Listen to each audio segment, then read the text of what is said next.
Olá, nós estamos iniciando mais um programa em discussão com vida e hoje nós vamos debater um assunto muito importante na área da saúde, que é a questão da polio e do Sistema Único de Saúde. E também um veto que foi imposto a um projeto que nós aprovamos aqui na Assembleia Legislativa com o voto favorável dos 94 deputados, mas que infelizmente o ex-governador Alckmin vetou e agora nós estamos lutando para derrubar o veto. Eu me refiro aqui ao nosso projeto de lei 660 de 2014, que autoriza o Poder Executivo a criar o Centro de Diagnóstico e Tratamento de Pessoas com Síndrome Pós-Pólio e Doenças Neuromusculares. Um projeto que foi construído coletivamente pelas pessoas que militam nessa área, por entidades, um projeto importante, né, que tem um caráter de saúde pública, mas como eu disse, ele foi vetado. Então, e para debater esse assunto, nós vamos aqui conversar hoje com os nossos convidados. Eu quero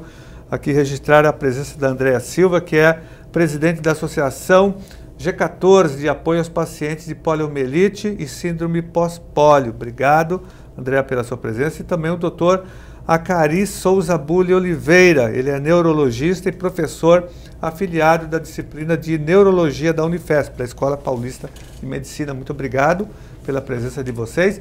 E já, de antemão, já quero parabenizar vocês pela militância que vocês têm feito, pela luta, pelo engajamento nessa causa muito importante.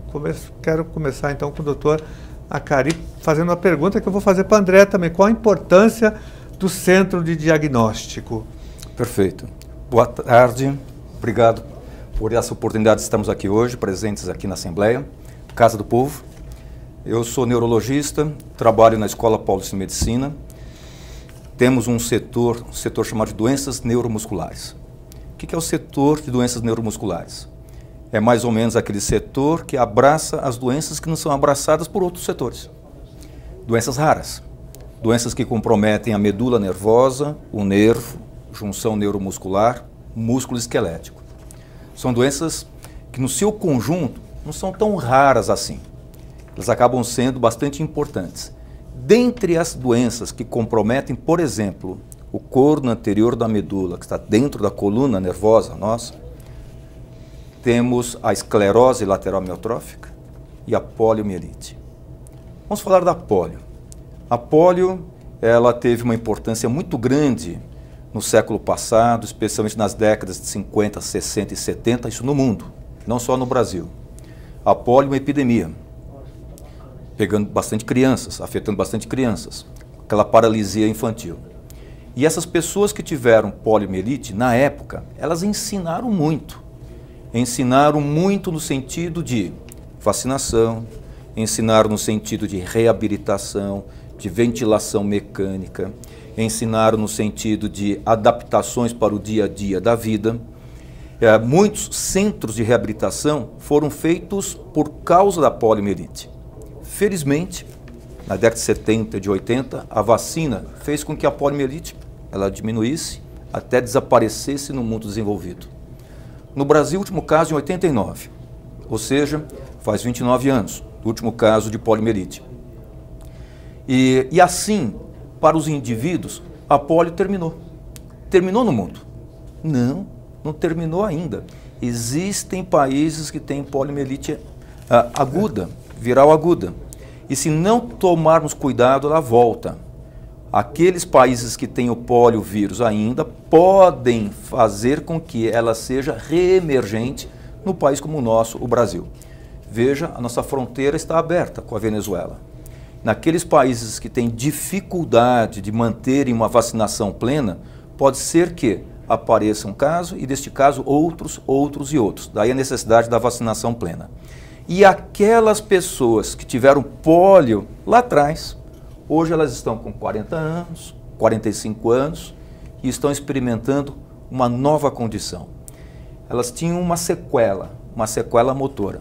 Elas estavam adaptadas à sequela motora, adaptadas à sua condição de trabalho. Eis que, de repente, o corredor começa a ficar mais longo, o degrau mais alto, o ônibus mais difícil. Elas começam a cair. Junto com isto, dor, fadiga, transtorno de sono, intolerância ao frio, fadiga mental, dificuldade para conciliar o dia a dia das atividades de vida diária, dificuldade para conciliar o trabalho. O que é isto? Passa uma consulta, depressão, e outra consulta, é problema psicológico.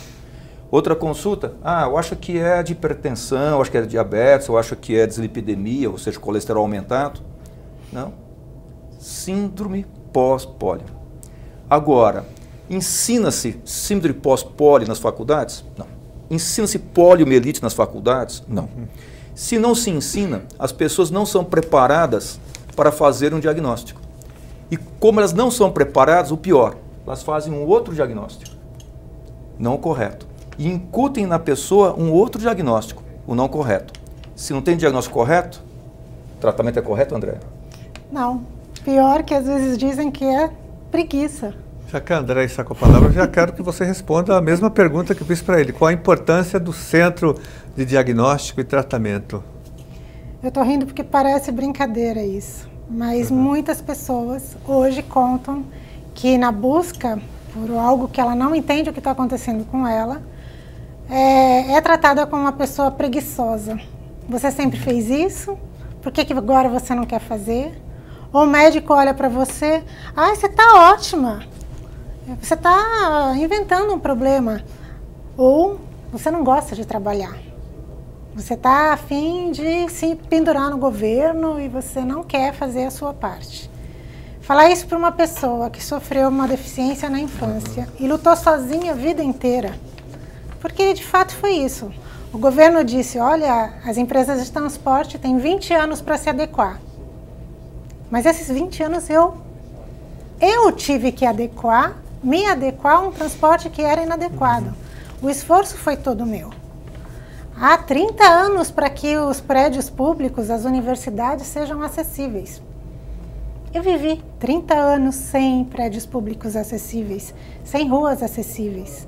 Hoje, 50 anos depois que eu tive a infecção pela poliomielite, o mundo continua sendo inacessível em muitos aspectos para mim. E eu continuo tendo que ser responsável pela minha acessibilidade. Então é muito difícil você chegar num local onde deveria ter acolhimento, deveria ter compreensão, deveria ter informação, orientação, e a pessoa praticamente ri de você e diz, você sempre fez tudo. Por que agora você decidiu que não quer mais fazer? Porque, por incrível que pareça, a gente escuta comentários assim de quem deveria tentar entender ou tentar nos acolher neste momento. E o centro? Qual a importância do centro? Bom, o centro lhe oferece um norte, porque hoje o que não existe é um local que possa atender a população brasileira. A gente tem a Unifesp, que deve ter em torno de 1.800 pacientes que são acolhidos lá. Eu estou falando de um número total, mas a capacidade de atendimento é o quê? 100, 150 por ano? A gente tem uma tarde por semana com aqueles atendimentos que são longos, porque a avaliação da síndrome pós-pólio é uma avaliação multidisciplinar, é uma avaliação de escuta, é uma avaliação de compreensão de uma sequela que cada caso é um caso. Você não tem 2 casos iguais de pólio. Como você vai tratar e colocar ela numa caixinha? Não existe isso. Então, o centro de diagnóstico... O atendimento é individualizado, personalizado. Totalmente. E você precisa de vários profissionais. Sim, não só de vários profissionais, como a pessoa que está recebendo a notícia. Pensa, você está recebendo a notícia de que você tem uma sequela, mas agora o que conta não é mais essa sequela. Você não tem que se adaptar, não é uma fase de adaptação, como foi lá atrás na pólio. Agora a gente está falando de uma doença neurológica, incapacitante, evolutiva. Todas as palavras são muito difíceis para você receber. Quer dizer que agora que eu achava que eu consegui ter um emprego que eu busquei, que eu tenho uma família que eu quis, não. Agora você vai enfrentar um declínio muito rápido. Como que uma pessoa recebe isso? A pessoa chora uma semana, a pessoa acha que ela vai morrer, ou ela já começou a apresentar problemas respiratórios, você não conseguir respirar, é a morte. né? E o SUS não responde à altura. A pessoa precisa de um BIPAP e leva 6 meses para conseguir um BIPAP. Não conseguir respirar é terrível. Nesse sentido, é muito importante. O centro, ele é necessário para diagnóstico correto. Para que seja feito um diagnóstico, você precisa ter uma estrutura para isso. Um local para se fazer um bom atendimento, um local para se fazer um exame, por exemplo, de eletroneuromiografia, se necessária uma biópsia muscular, outros exames subsidiários, porque o diagnóstico é de exclusão. Tratando-se bem uma pessoa com pólio e pós-pólio, você trata qualquer pessoa, com qualquer doença. Esse é um detalhe importante. E outro detalhe, o tratamento não é para a doença, não é alimentar a doença, é saúde. Saúde no sentido pleno. No sentido físico, mental, espiritual, social e de justiça. E eu já vejo as pessoas com poliomielite injustiçadas. Pelo seguinte, muitas tiveram poliomielite na década de 50, 60. Mas aquelas que tiveram a polio na década de 70 não deveriam ter tido, se os programas de vacinação aqui no Brasil tivessem sido realmente completos e adequados. Não se admite isto. E quem teve a polio na década de 80? Pior ainda. E o governo fez o que com essas pessoas? Nada. E esses indivíduos foram ensinados no sentido de se levante porque você é autônomo. Se levante porque você tem que ser forte. Trabalhe.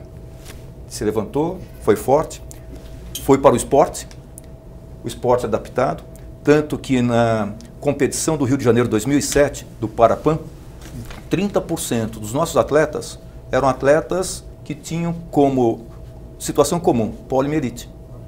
E essas pessoas que fizeram muita atividade física são essas que estão desenvolvendo a pós-pólio. Aquelas que mais trabalharam são essas com mais pólio. Olha só, que situação interessante. E são essas que trouxeram para nós as bases da reabilitação, são as que estão sofrendo mais. E o que elas ganharam? Nada. E chega num certo ponto, quando elas precisam da saúde, do sentido pleno, eles vão buscar os seus direitos, elas não encontram. Por exemplo, a Andréia, vamos supor que ela passe em consulta agora conosco lá no ambulatório. Ela passa, vamos supor que a Andréia tenha um problema cardiológico. Eu trabalho na Escola Paulista, no Hospital São Paulo. Eu não posso encaminhá-la para a nossa cardiologia. Se ela tiver um problema respiratório, eu não posso encaminhá-la para o TDN. Se ela tiver um problema ortopédico, que eles têm, eu não posso encaminhá-la para a ortopedia. Tem que mandá-la para a UBS. E a pessoa que trabalha na UBS conhece a nossa estrutura, conhece a nossa realidade, conhece a realidade dela? Não. Isso não é justo. E se ela precisa, quando é que ela vai conseguir a consulta? E se ela conseguir, ela vai para o setor adequado para receber aquilo que ela precisa? Não, isso não é justo. É um absurdo. Isso é uma fraude, né? É fraude. É fraude. As pessoas estão sendo enganadas. É fraude. Não tem outra palavra. Para não dizer maldade.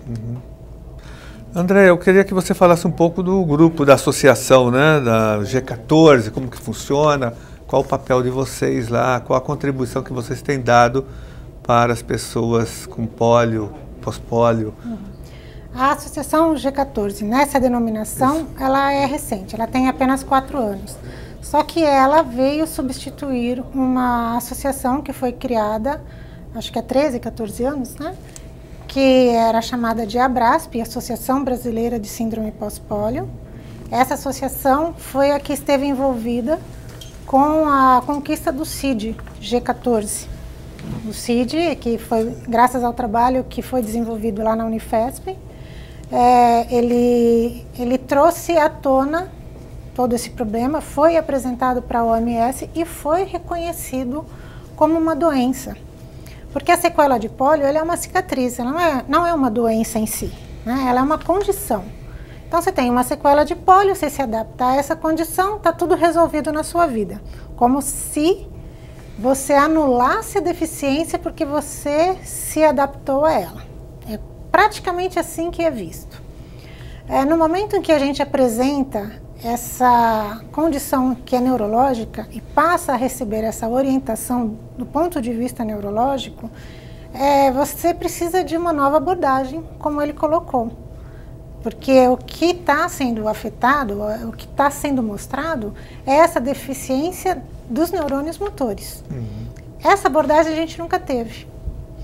Então, quando isso veio à tona, quando esse estudo demonstrou o que estava acontecendo, então houve a necessidade de pensar como é que a gente vai agir agora com esse público que é grande e como que a gente vai trabalhar junto, a universidade junto com uma associação.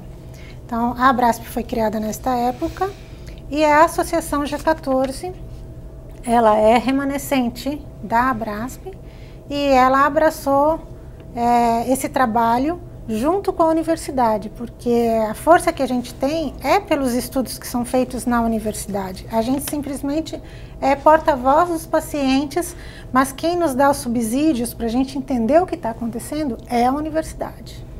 Por isso é tão importante que seja um local de estudo, porque, de fato, ninguém sabe exatamente o que está acontecendo. Só os estudos aqui podem mostrar quais são os caminhos viáveis para que a gente mantenha a qualidade de vida. Então, é necessário que este centro de reabilitação, ele não seja um centro que impõe para a gente o que é que eles vão fazer por nós, se eles não entendem o que está acontecendo. Por isso que a gente tem sido negado nos centros de reabilitação, porque eles veem que eles querem atender quem possa ser reabilitado. E isso foi o que eu ouvi essa semana na ACD. Olha, paciente de pólio não pode ser reabilitado e nós não vamos institucionalizar os pacientes. Isso quer dizer não, em outras palavras. Eu não tenho como reabilitar você, você já está assim, daqui você vai para pior. O que eu vou reabilitar em você? Então isso é muito cruel de você ouvir. E um centro de referência, ele tem que ter não só o intuito da assistência, mas a parte educacional, que é fundamental, e de investigação, de pesquisa. Então, há necessidade disso. Se fizermos muito bem feita essa condição, nós estamos cumprindo muito bem o papel, por exemplo, de um centro de referência. E, de novo, as pessoas que tiveram a poliomielite, que tiveram sua sequela, você vai falar em reabilitação. Reabilitação, fazer voltar o que a pessoa era antes daquele problema. A gente não vai conseguir. Mas, por outro lado, é possível melhorar muito o dia a dia da pessoa, a qualidade de vida da pessoa. E através dos ensinamentos que as pessoas de pólio nos trouxeram, é possível até melhorar o dia a dia das pessoas, desde que elas aprendam certos detalhes. Por exemplo, tem que se economizar, tem que descansar. E se aprender bem com eles, para nós também. Ou seja, nós deveríamos estar dormindo agora, um pouquinho, aquela siestazinha depois do almoço. Nós precisamos desses detalhes. Músculo, use-o bem. Se não usar, atrofia, é péssimo. Mas se usar muito, ele gasta. É igualzinho em relação ao trabalho.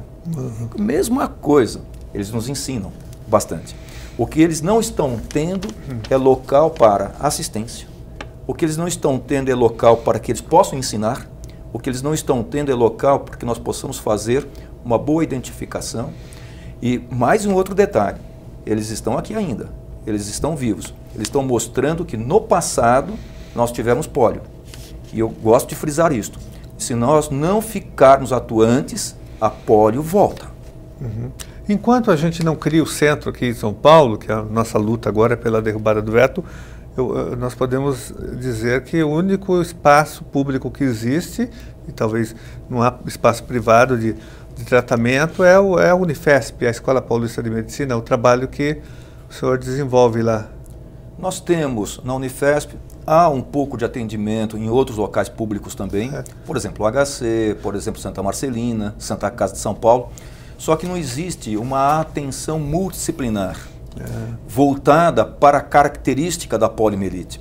Há necessidade disto, porque caso contrário a pessoa é segmentada e ela não é vista como um todo também.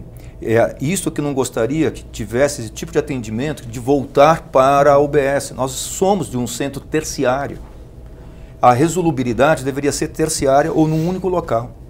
Entendi. Essa é a necessidade. O senhor acompanha bastante também o caso de duas pessoas que estão no Hospital das Clínicas, o Paulo e a Eliana, né? Que estiveram, inclusive, aqui numa audiência pública que nós realizamos.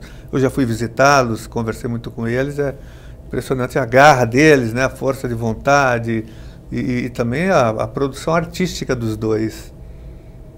Fantástica. Mostra a seguinte situação. O pólio, a Eliana, quem não conhece, são pessoas vítimas de pólio, mas uma pólio muito grave. Eles ficaram tetraplégicos.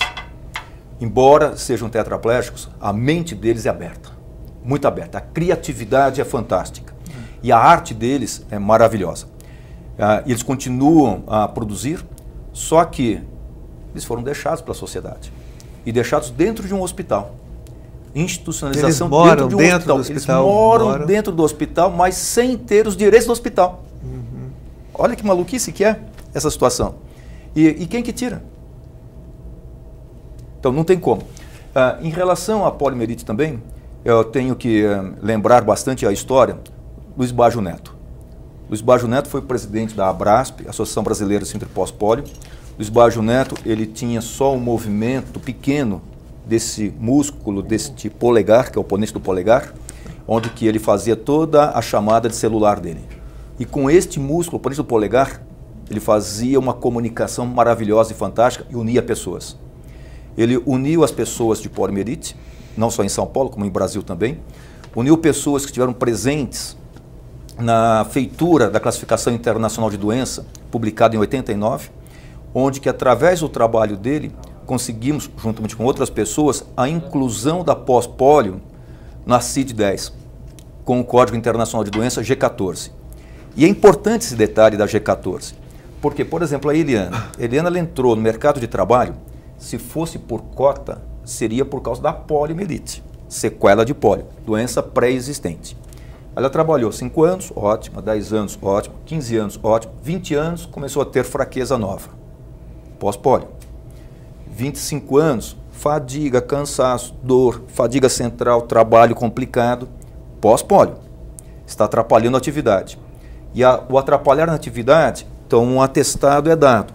A Eliana está com síndrome pós-pólio. Aí ela vai lá no perito do INSS. Aí o perito, não, o seu problema não é pós-pólio, o seu problema é pólio, é sequela. E você já entrou no mercado de trabalho com uma sequela de pólio que é uma doença pré-existente. Não, ela está com pós-pólio, que é uma outra condição. Então daí a necessidade do G14, daí a necessidade da inclusão da nova enfermidade, da nova doença naquela situação.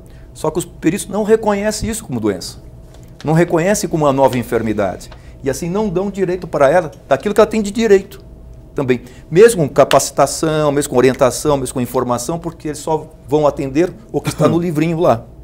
Entretanto, já na Classificação Internacional de Doenças, a classificação 11, que seria CID-11, a pós-pólio já está incluída. Só que ela vai ser publicada, acho que em 2021, 2022 que aparece. Mas até lá, eles vão ficar com essa doença, com essa situação, e sem serem atendidos ainda, por falta de conhecimento. Um outro problema muito grande, que é mais maldoso ainda, é a ignorância. E o pior, de não lerem o que já está presente. A universidade, ela tem obrigação de educar também. E eles estão nos educando. Andréia, vocês organizam várias atividades, audiências, seminários e um trabalho de conscientização também pela associação. Ultimamente o nosso trabalho mais importante é pelo Facebook, porque é onde as pessoas estão, é onde a gente os encontra. Lá a gente tem depoimentos, tem fotos. Apareceram vários grupos paralelos aos nossos, né, da associação, e a gente vê o movimento crescendo bastante nos estados, tão independentes da própria associação, mas todos andando nessa direção, todos apontando essas mesmas necessidades. Então estão acontecendo vários movimentos nesse sentido.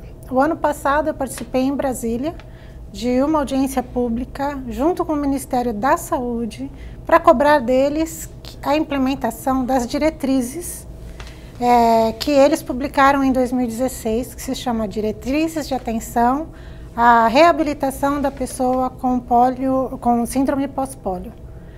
Essa diretriz foi editada só via online, não foi distribuída, não foi feito um treinamento para a rede pública. Então, essa situação foi cobrada. Nem no próprio sistema do Ministério da Saúde consta o CID-G14. E o sistema do Ministério da Saúde é o que é usado para tudo. Toda a rede SUS usa e toda a rede privada usa, o INSS usa. Então, quando a pessoa chega com um laudo lá, falando, informando que ele tem um diagnóstico com o CID-G14, ele vai no sistema e não encontra. Aí ele fala, ah, não tem no sistema. Se não tem no sistema, eu desapareci. Eu fiquei invisível, puf. E aí, o que eu faço se eu não existo? Então, a associação, ela está promovendo que as pessoas se unam e promovendo, aonde é possível, que as pessoas aprendam sobre síndrome pós-pólio. Hoje eu estou aqui com essa oportunidade de falar com você e para quem puder ouvir que existe essa condição, que existe essa situação e que a gente precisa ser ouvido. Muito bem, só um minutinho, nós vamos fazer um rápido intervalo e voltamos aqui com o nosso debate, com a nossa conversa sobre pós-pólio, pólio e sobre o SUS.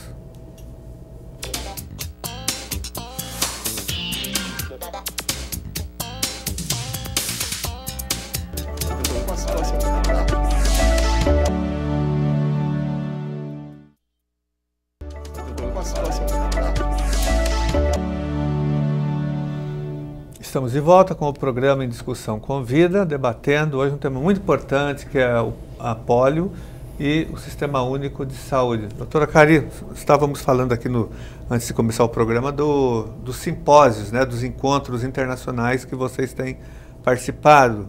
Eu me lembro que no ano passado eu participei de um aqui em São Paulo, e vai existir agora o terceiro. Eu queria que vocês falassem um pouco da importância dessa organização internacional das pessoas que militam nessa área de pós-pólio.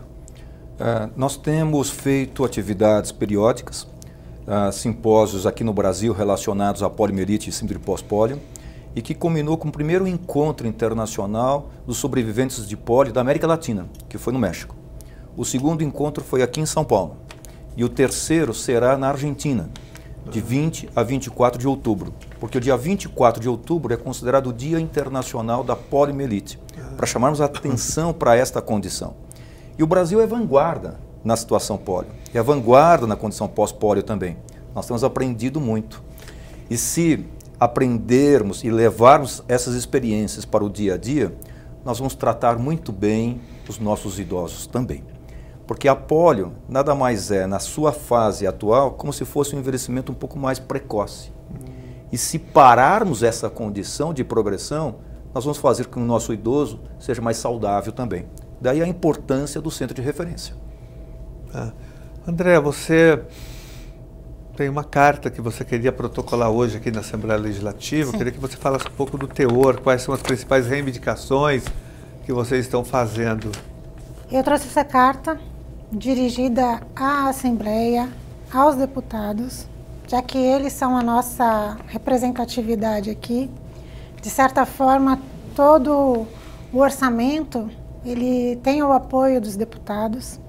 Então, eu gostaria que isso fosse levado em conta quando seja aprovado leis, quando vocês tenham a oportunidade de operacionalizar aí as verbas de gabinete, as verbas individuais. As emendas parlamentares. As emendas, sim, e que isso possa ser levado em conta. Como a doutora Cari falou, investir na pessoa com deficiência não é investir na gente. Investir na pessoa com deficiência é investir no futuro, no seu próprio futuro. Porque tudo que as pessoas querem hoje é envelhecer com qualidade de vida, é envelhecer com uma condição de poder participar ativamente da sociedade, mesmo que seja uma pessoa mais velha, idosa. Então, quando você investe na acessibilidade, na inclusão, na qualidade de vida da pessoa com deficiência, você está investindo no futuro. E é isso que a gente quer chamar a atenção. Nessa carta, eu coloco os principais problemas que a gente já comentou aqui, e eu gostaria que você levasse ao Colégio de Líderes, que já nos recebeu uma vez, e que agora receba essa nossa mensagem, e que eles possam se lembrar que já nos apoiaram uma vez, e nós queremos que eles nos apoiem novamente. Olha, André, eu saio com o compromisso de entregar esse manifesto, essa carta, esse ofício para os 94 deputados e deputadas, para todos os líderes partidários, até porque todos os deputados votaram favoravelmente ao nosso projeto de lei que criou o Centro de Referência de Diagnóstico e Tratamento pós-pólio. Então, os deputados devem ter o compromisso com essa pauta que você está entregando, que eu tenho certeza que representa, né, todos os segmentos envolvidos. Sim, né? Eu agradeço muito aos deputados por terem abraçado a nossa proposta naquele momento, e agora eu peço que não se esqueçam de nós. A gente está de novo aí no momento de eleição, um momento de reorganização legislativa, e a gente gostaria de ser amparado neste sentido também. E você está entregando esse documento num momento muito oportuno, porque exatamente agora a Assembleia Legislativa está discutindo a LDO, a Lei de Diretrizes Orçamentárias. Então, um momento onde você aponta investimento nas mais variadas áreas. Então, nós vamos apontar também, como eu sempre apontei, né, nos orçamentos passados, destinação de orçamento para essa questão.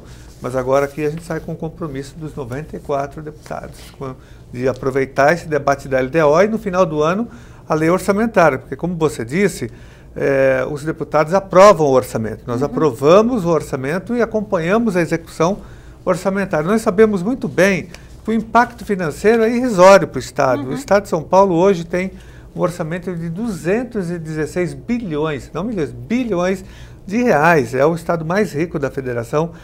Para o estado de São Paulo não tem impacto nenhum financeiro montar o centro de diagnóstico e tratamento. Então não é um motivo econômico, né? Falta mesmo interesse e sensibilidade do governo para assumir o centro e investir pesadamente nessa área.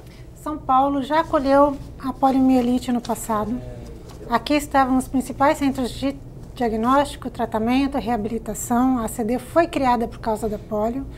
E eu acho que São Paulo tem que novamente tomar o seu lugar e mostrar a força e o poder que tem de acolher os seus cidadãos. Sem dúvida. A Assembleia Legislativa tem a obrigação de contribuir, porque ela é a representante da população. Ela faz a legislação, ela legisla, ela fiscaliza o executivo, tem que fiscalizar, ou deveria, né? E tem que representar os interesses da população. Nós estamos praticamente chegando no final do nosso programa. Eu só queria que vocês fizessem aqui as considerações finais sobre o tema de hoje que nós estamos debatendo. Doutora Cari. Pólio existiu. Pós-pólio está presente. E investir numa pessoa com pólio não é gasto, é justo. É totalmente justo. Eu não estou falando nada contra o SUS. O SUS é espetacular. O Brasil é um dos poucos países, ou o único país que temos um SUS realmente para todo o indivíduo, sem separação. Mas é possível melhorar um pouquinho. A questão é o financiamento, né? Ele é subfinanciado, Melhorar um pouquinho. E aí o centro de referência não vai ser caro. Ele vai ajudar bastante, vai aprender com essas pessoas para que nós tenhamos um futuro mais adequado e mais justo, especialmente para essas pessoas que tiveram poliomielite. Andréia, considerações finais? Olha, eu queria agradecer essa oportunidade, queria agradecer aos nossos ouvintes por ter ouvido o que a gente conversou aqui. Eu quero chamar a todas as pessoas que sofrem com a poliomielite, que sobreviveram ao mal da poliomielite, que hoje estão passando por toda essa problemática, que nos procure. A gente está no Facebook, Associação G14. Venha fazer nome parte oficial no Facebook, sim, Associação G14, tá? Que é o nosso CID, e que a gente possa se juntar para um grande movimento que não é só nacional, é internacional, e que as pessoas possam conhecer esse problema e possam ajudar, não só conhecendo, que possam ajudar numa solução. Quero agradecer vocês pela presença, Andréia, doutora Cari, parabenizar também vocês pela militância, pelo empenho, pela dedicação, né? É quase que uma luta missionária essa de vocês, né? Em defesa das pessoas com pólio, com pós-pólio, enfim, com doenças neuromusculares. E dizer que nós vamos continuar a batalha aqui para derrubar o veto ao nosso projeto, porque é um absurdo que o governo tenha vetado o PL 660, 2014, que não foi um projeto meu, na verdade eu fui porta-voz de vários grupos, e vocês, de uma causa. Então, nós temos que derrubar esse veto para que o centro seja criado imediatamente no estado de São Paulo. E como vocês colocaram, se aprova em São Paulo, se ele é criado em São Paulo, ele repercute em todo o Brasil. São Paulo, repercute, ele influencia outros estados, outros municípios e até mesmo outros países da América Latina. Então, muito importante que a Assembleia Legislativa também dê a sua contribuição derrubando o veto ao projeto 660/2014. Muito obrigado pela presença de vocês. Um abraço. Muito obrigado. Obrigada.